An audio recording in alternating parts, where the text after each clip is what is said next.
Medical Officer Zinthra fainted. Her crystalline body made a musical sound as she collapsed, and 2 other officers had to catch her before she shattered on the floor. Mirai watched this happen while still sitting in the evacuation pod. She was not sure if she should feel guilty or proud. Out of the pod. Now. Commandant Rix's voice cut through the chaos like a blade. He stood behind Veln, his reptilian face unreadable. Cadet Han, my office, immediately. Mirai climbed out of the pod. Her legs felt shaky. The adrenaline was wearing off, and she was starting to realize what she had just done. Around her, emergency crews were staring at the simulation chamber in disbelief. Through the smoke, she could see the path of destruction she had left behind. The shattered wall, the torn hatch, the crumpled security barriers. It looked like a bomb had gone off. Daehyun pushed through the crowd and grabbed her arm. That was the most amazing thing I've ever seen, he said in Korean, grinning like a madman. You just became a legend. You know that, right? I think I just became expelled, Mirai answered, also in Korean. Worth it, Daehyun said. Totally worth it. An officer pulled Daehyun away. Another officer, a tall insectoid with too many eyes, gestured for Mirai to follow. She walked through the crowd of stunned cadets and instructors. Some of them backed away from her. Others stared with open mouths or whatever their species had instead of mouths. The walk to Commandant Rix's office felt like a funeral march. Mirai's torn suit squeaked with every step. Blood from her knuckles had soaked into her gloves. Her shoulders ached where the fabric had ripped. But she held her head high. If she was going to be expelled, she would face it with dignity. Rix's office was on the command level of the station. It was a large room with windows overlooking the training decks below. The walls were covered with military honors, unit patches, and photographs of graduating classes going back decades. Mirai had never been inside this office before.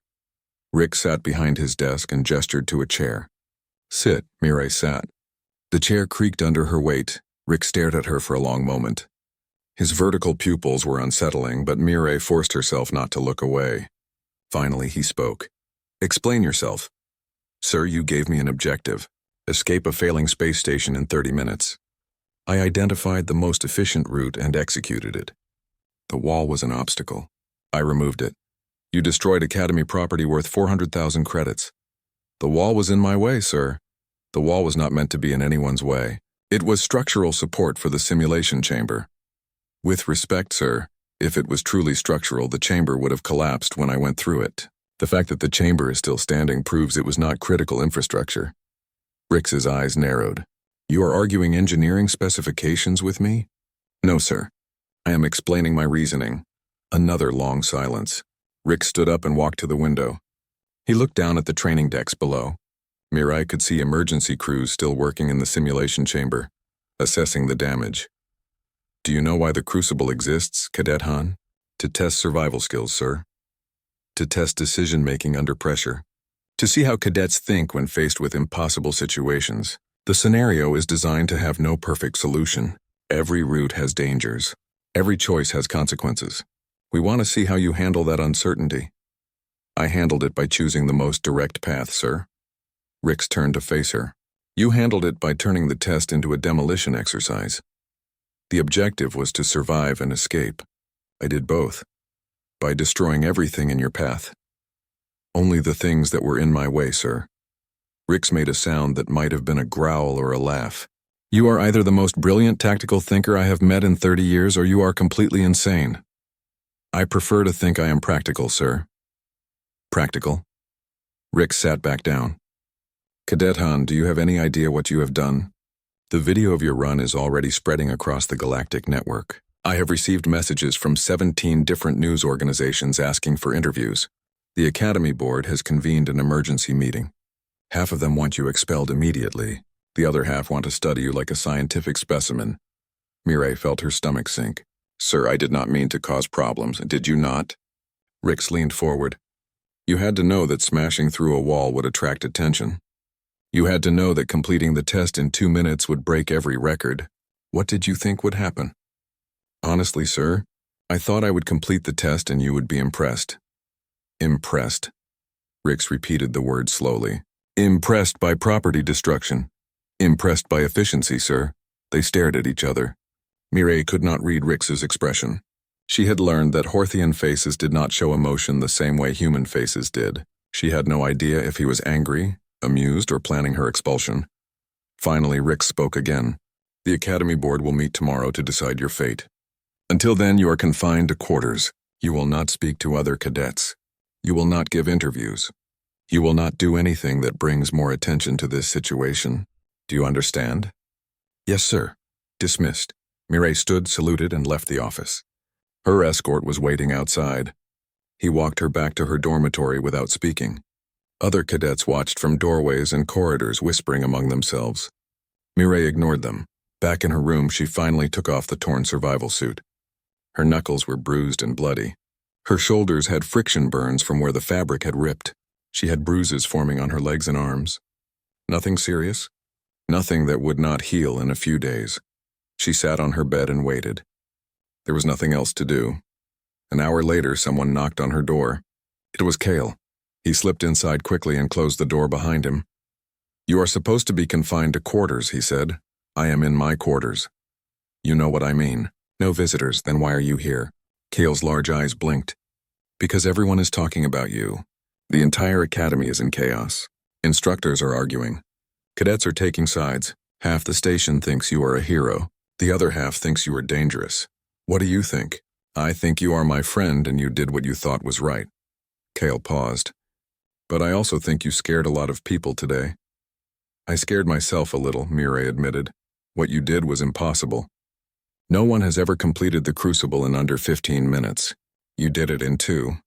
And you did it by going through walls instead of around them. Kyle sat down on the floor. His species did not use chairs. That is not how we think. That is not how anyone thinks except humans. Is that bad? I do not know. Maybe the galaxy needs people who think like you. Or maybe you are going to get yourself killed by not being careful. They sat in silence for a while. Finally, Cale stood up. The board meeting is tomorrow at 1,000 hours. Whatever they decide, I will support you. Many cadets will. Thank you, Cale. After he left, Mireille lay down on her bed. She stared at the ceiling and thought about what Rix had said. She had broken records. She had destroyed property. She had proven that humans could do things other species thought impossible. But had she done the right thing? On Earth, her approach would have been celebrated. Going through obstacles instead of around them was the human way.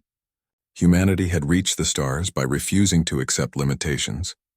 They had joined the galactic community by being too stubborn to quit. But this was not Earth. This was a galaxy that valued caution, precision, and following protocols. A galaxy where her strength and determination looked like recklessness and violence. Mireille closed her eyes. Tomorrow the board would decide if she belonged here. Tonight she could only wait. Her communicator buzzed. She checked it and found a message from Daehyun. You showed them what humans can do. Whatever happens tomorrow, you made us proud. Sleep well, Wallbreaker. Mireille smiled. Wallbreaker. She liked that title. She fell asleep thinking about walls and what they meant. To most species, walls were barriers that defined boundaries and provided protection. To humans, walls were just temporary obstacles, things that could be climbed over, dug under, or smashed through if necessary. Maybe that was the real difference. Other species saw walls and thought about how to respect them. Humans saw walls and thought about how to break them. Tomorrow she would find out which approach the galaxy valued more. The next morning came too quickly. Mireille dressed in a fresh uniform and waited. At 9:45 hours, her escort arrived. He walked her to the administration building, to a large conference room she had never seen before. The room was filled with officers. Mireille recognized some of them. Commandant Rick sat at the head of a long table. Instructor Veln was there, his mandibles still clicking nervously. There were at least 15 other high-ranking officers from various species, and at the far end of the table, sitting alone, was Admiral Tasca. Mireille had only seen the Admiral once before. During the Academy opening ceremony, Tasca was Valurian, a species that looked like floating jellyfish with tentacles. She was one of the most decorated officers in the United Galactic Fleet. Cadet Han Mireille. Admiral Tasca's voice was soft but carried authority. We have reviewed your Crucible performance. We have assessed the damage. We have read Commandant RTI minutes to complete it. I analyzed the situation and chose the most efficient solution. I understand that my approach caused property damage. I do. 3 days after the board meeting, Miri found herself in Engineering Lab 6 with a team of very nervous engineers. They had spread blueprints across 3 tables and were arguing about wall thickness measurements. Every few minutes, one of them would glance at Miri like she might suddenly decide to demolish the laboratory. "This is ridiculous," said Engineer Halvor, a Kilari with a bright green exoskeleton. "We are discussing walls that could withstand a starship impact. This is beyond excessive." "The previous walls were rated for 2,000 pounds per square inch," replied Engineer Vix, a tall being that looked like a walking plant. "She went through them like tissue paper. We need stronger materials." "Or," suggested a third engineer whose name Miri had not learned yet, "we could simply prohibit Deathworlders from taking the crucible test." Miri cleared her throat. All 3 engineers jumped. "With respect," she said calmly. "That would violate the Academy's non-discrimination policies. Also, there will be more humans coming. Earth is sending 50 cadets next year. You cannot prohibit an entire species." 50, Halvor whispered, his mandibles clicking in distress. 50 more like you.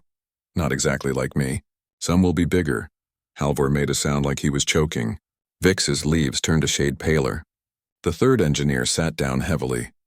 "Perhaps," Vix said carefully, "we should focus on reinforcement strategies rather than prohibition."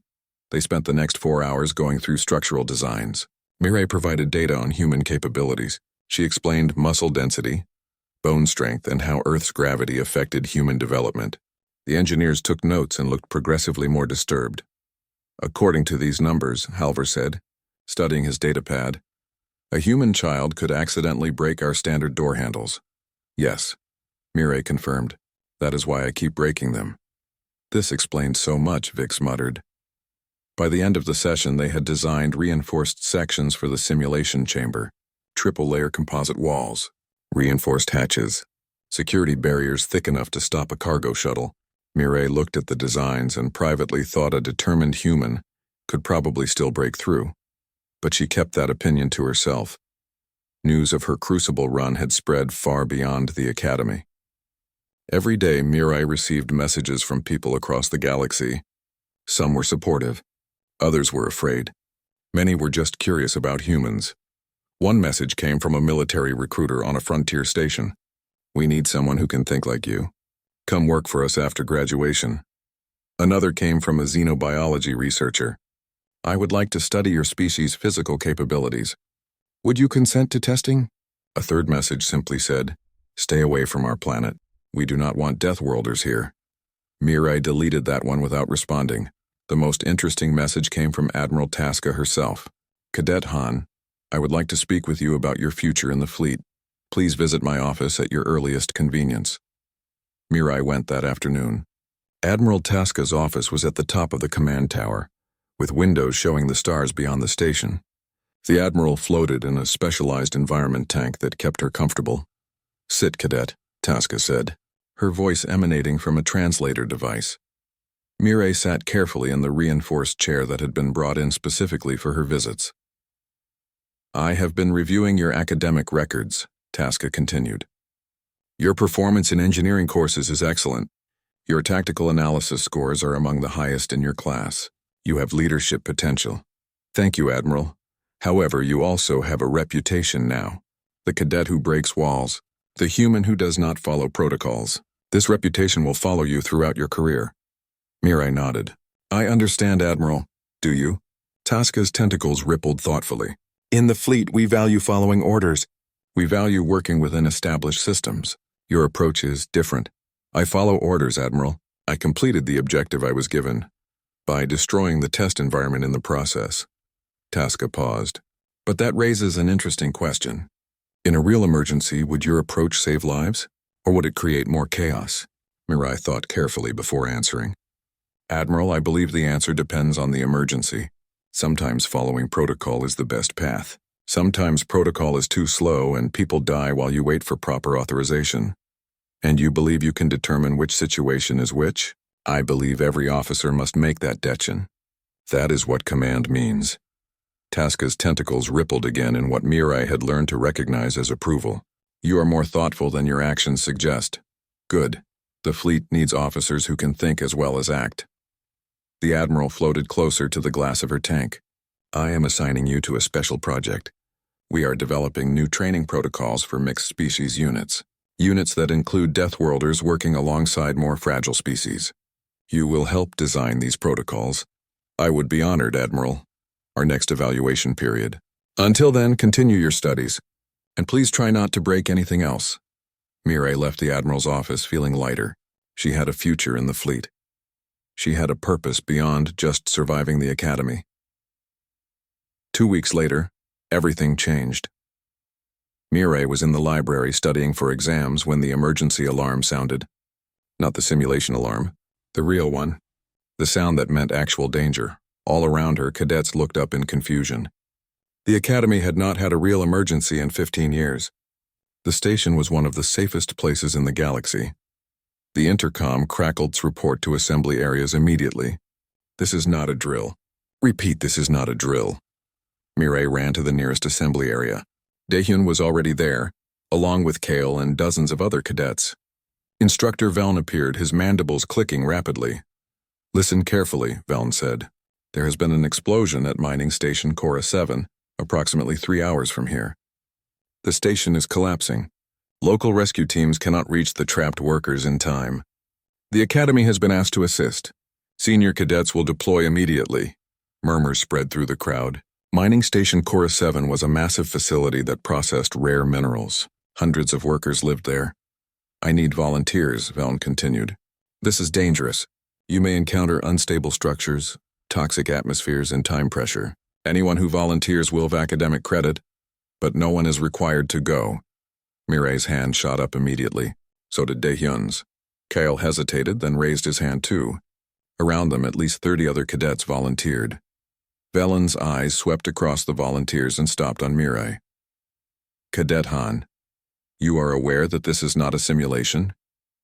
Yes, Instructor. You are aware that real people are at risk? Yes, Instructor. That is why I am volunteering. Velen clicked his mandibles. Very well. All volunteers proceed to Shuttle Bay 3. We depart in 20 minutes. The flight to Cora 7 took 2 hours. Mirai spent the time reviewing structural diagrams of mining stations. Daehyun sat beside her, unusually quiet. Kale was reviewing medical procedures on his datapad. When they arrived, the situation was worse than reported. The explosion had collapsed 3 entire sections of the station. 47 workers were trapped behind collapsed bulkheads. The local rescue teams had managed to save everyone in the accessible areas, but the deeper sections were unreachable. Structural analysis should give way completely within 90 minutes, the mining station's chief engineer explained. She was Terrelian, a species with 4 arms and rock-like skin. Standard extraction would take at least 6 hours. We do not have that time. Commandant Rix had come with the Academy team. He studied the structural diagrams with a grim expression. What about cutting through from above? Too dangerous. The cutting tools could trigger another collapse. What about the ventilation system? Blocked by debris. Too small for rescue equipment anyway. Mirai looked at the diagrams. She saw the problem immediately. The trapped workers were behind massive bulkheads that had been crushed and twisted by the collapse. Any careful approach would take too long. Any aggressive approach risked killing everyone, unless the aggressive approach was controlled. Precise. Human. Commandant Rix, Mirai said quietly. I can get them out. Rix turned to look at her. Explain.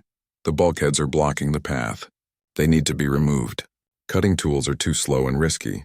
But if someone could physically break through the weaker sections without damaging the supporting structures, it would create a path. Physically break through. Rix's voice was flat. You mean like you broke through the simulation chamber walls? Yes, sir. Except this time I know exactly where to hit and where not to hit. I've been studying engineering specifications for weeks. The Terrelian engineer stared at Mirai. You want to punch through collapsed mining station bulkheads? That is insane. It is fast, Mirai countered. How much time do the trapped workers have? 73 minutes now. I can reach them in 40 minutes. Maybe less. Rix and the engineer exchanged looks. Finally, Rix spoke. If you are wrong, you die. If you miscalculate, everyone dies. If we do nothing, everyone dies anyway, sir. Another long silence. Then Rix nodded. Do it. But you do not go alone. Cadet Daehyun, you coordinate extraction. Cadet Kale, you handle medical assessment. Everyone else prepare to receive wounded. Mirai grabbed a basic toolkit and headed into the damaged station. The gravity here was 0.6, heavier than the Academy but still lighter. The rescue at Cora 7 changed everything. Within hours, news networks across the galaxy were broadcasting footage of the operation. Someone had recorded Mirai breaking through the bulkheads. The video showed her striking metal barriers with her bare hands, creating paths where none existed, moving with purpose and strength that seemed impossible to most species. The headlines varied by region. Some called her a hero. Others called her frightening. All of them called her human. Back at the Academy, Mirai found herself surrounded by attention she had not wanted. Cadets stopped her in hallways to thank her. Instructors nodded respectfully when she passed. Even the species that had previously avoided her now approached with curiosity instead of fear. Daehyun found her in the medical bay 3 days later, where she was having her hands treated. The damage from punching through bulkheads had been severe. Her knuckles had required reconstructive treatment. The medical officers had been horrified by her injuries and amazed that she had kept working through the pain. "You are famous now," Daehyun said, sitting beside her. "There are documentaries being made about you. Educational programs about humans. Someone even started a fan club." "A fan club," Mirai repeated flatly. 12,000 members across 47 worlds. "They call themselves the Wall Breakers," Mirai groaned. "I just wanted to help people." "You did help people. You saved 47 lives. You proved that humans are not just dangerous. We are useful. We are valuable." Daehyun grinned. "Also, 3 different military divisions have sent recruitment offers. You could have your choice of assignments after graduation. I already have an assignment. Admiral Tasca's special project." "Right. The mixed species training protocols. That makes sense now. They need someone who understands both human capabilities and alien limitations." The medical officer, a small being with tentacles, finished wrapping Mirai's hands. "Keep these bandages on for 3 more days. No physical training. No lifting anything heavier than a data pad. And please, Cadet Han, try not to punch any more walls." "I will try," Mirai promised. Over the following weeks, the Academy settled into a new normal. The Crucible was redesigned with reinforced sections and alternate routes for different species capabilities. Engineers installed monitoring systems that could track when someone was attempting non-standard solutions. The new test was unveiled with the official name, the Mirai Standard. Instructor Veln approached Mirai in the training center one afternoon. His mandibles clicked in what she had learned to recognize as nervousness. "Cadet Han, I owe you an apology." Mirai looked up from her equipment check. "For what, instructor?" "When you first arrived, I saw you as a problem to be managed. A dangerous element that needed to be controlled. I designed training exercises to limit you rather than challenge you." "I was wrong. You were cautious." "That is not wrong. Caution is wise. But excessive caution prevented me from seeing your true potential. You are not dangerous. You are capable. There is a difference." Veln extended one of his arms in the Quillari gesture of respect. Mirai carefully returned the gesture, mindful of her still healing hands. "You will make an excellent officer," Veln continued. "The fleet is fortunate to have you." "Thank you, instructor. That means a lot coming from you." As graduation approached, Mirai found herself reflecting on her time at the Academy. 6 months ago, she had arrived as the strange human who broke equipment and scared other cadets. Now she was leaving as someone who had shown the galaxy what humans could contribute. The night before graduation, Mirai sat in the observation lounge with Kyle and Daehyun. Through the windows, they could see Earth in the distance, a blue and white sphere hanging in space. "I will miss this place," Kyle said softly. "Despite all the chaos you caused." "I did not cause chaos," Mirai protested. "I just solved problems efficiently." "By breaking walls and shattering expectations," Daehyun added. "You know, there are bets going around about what you will do after graduation. Most people think you will get assigned to demolition units. I am an engineer, not a demolition expert." "Engineers who can demolish things with their hands," Kyle pointed out. "It is a specialized skill set." They sat in comfortable silence for a while, watching Earth slowly rotate below them. "Do you regret it?" Kale asked suddenly. "The Crucible, the wall, everything that happened after." Mirai thought about the question carefully. "No, I do not regret it. I spent 6 months being careful, holding back, trying to fit in. The Crucible was the first time I was just myself. Fully human, fully committed. It felt right. Even though it caused problems, the problems revealed truths. The Academy needed to understand what humans are capable of. The galaxy needed to see that our strength is not just destructive, it can be protective, life-saving. Daehyun raised his cup. To breaking walls and expectations, they touched cups together and drank. Graduation day was a massive ceremony. Hundreds of cadets from dozens of species filled the grand hall.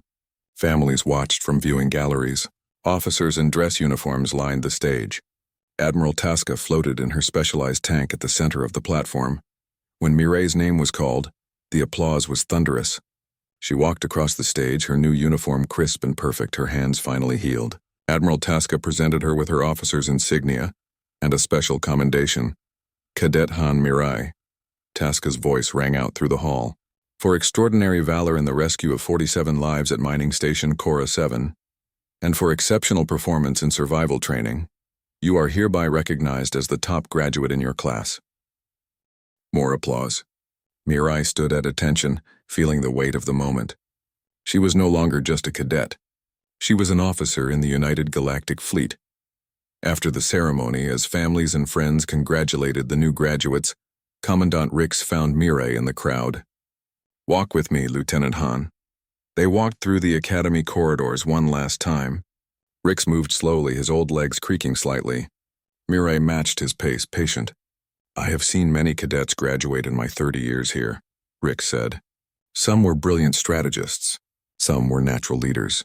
Some were technical geniuses. You are something different." "Different how, sir?" "You are a force of nature. When you encounter an obstacle, you do not go around it or wait for it to move. You go through it. This quality will make you either a legendary officer or a constant source of headaches for your commanders." "Possibly both," Mireille smiled. "I will try for legendary, sir. I expect nothing less." Rick stopped walking and turned to face her. "The galaxy is changing, Lieutenant. More humans are coming to the stars every year. You are among the first, which means you carry a great responsibility. Every action you take reflects on your entire species." "I understand, sir." "Do you?" "Because the galaxy is watching you, some with hope, some with fear. Your success will open doors for other humans. Your failures will close them." "Then I will not fail, sir." Rix's reptilian face showed something that might have been a smile. "No, I do not believe you will." They shook hands, human style. Rix's grip was strong despite his age. Mireille's first assignment was at Fleet Command Station Arcturus, where Admiral Tasca oversaw the development of new training programs. Mireille spent her first month meeting with representatives from different species, discussing how to integrate Deathworlders into mixed units. The challenges were significant. Humans operated in gravity and pressure ranges that would crush most species. They could survive temperatures that would freeze or boil others. Their endurance exceeded standard expectations by factors of 10 or more. But slowly solutions emerged. Specialized equipment, modified protocols, new understanding of what different species could contribute.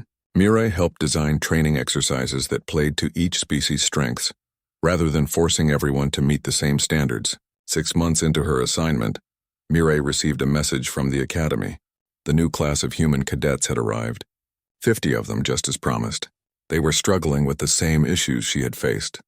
Being told to be careful, breaking equipment accidentally, scaring other cadets. Mireille requested permission to visit the Academy and give a talk to the new humans.